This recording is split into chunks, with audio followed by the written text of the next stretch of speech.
లడ్డు కల్తీ అనేది అపరాధాలలోనే మహా అపరాధము. పవిత్రమైనటువంటి స్వామి వారి ప్రసాదము సాక్షాత్ యొక్క వెంకటేశ్వర స్వామి వారికి నైవేద్యంగా పెట్టేటటువంటి లడ్డూను కల్తీ చేశారు మీరు. ఇది మహా అపచారము. దీనికి ఏ శిక్ష వేయాలో కూడా ఏ శాస్త్రంలో కూడా కనిపించడం లేదు. మళ్ళీ అందులోను మీరు కప్పిపుచ్చుకుంటున్నారు. మీ యొక్క లడ్డూలో కల్తీ లేదు అని చెప్పేసి, మీరు ఏ రోజు కల్తీ చేయలేదని చెప్పేసి కప్పిపుచ్చుకునే ప్రయత్నం చేస్తున్నారు. గత 5 ఏళ్ల కాలం లోపల కేవలం లడ్డూ మాత్రమే కాదు, మీరు కల్తీ చేసింది మీ పాలనయే కల్తీగా ఉంది.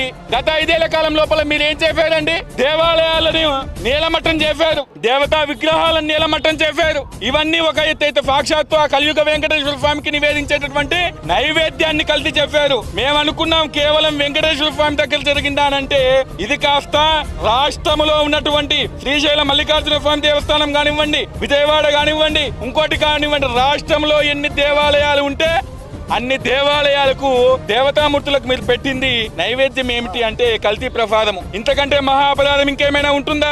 ఇప్పటికైనా కళ్ళు తెరవండి. మీరు చేసింది తప్పు అని బేషరతుగా బహిరంగంగా క్షమాపణలు చెప్పండి. అప్పుడైనా వెంకటేశ్వర స్వామి కరుణ అనేది మీ మీద కురిపించవచ్చు. చేసినటువంటి తప్పును కప్పిపుచ్చుకోవడానికి ఈ రోజు ఎన్నో నాటకాలు వేస్తా ఉన్నారు, ఎన్నో మాటలు చెప్తా ఉన్నారు. మీ మాటలు వింటా ఉంటే దయ్యాలు వేదాలు వల్లించినట్టుగా ఉంది.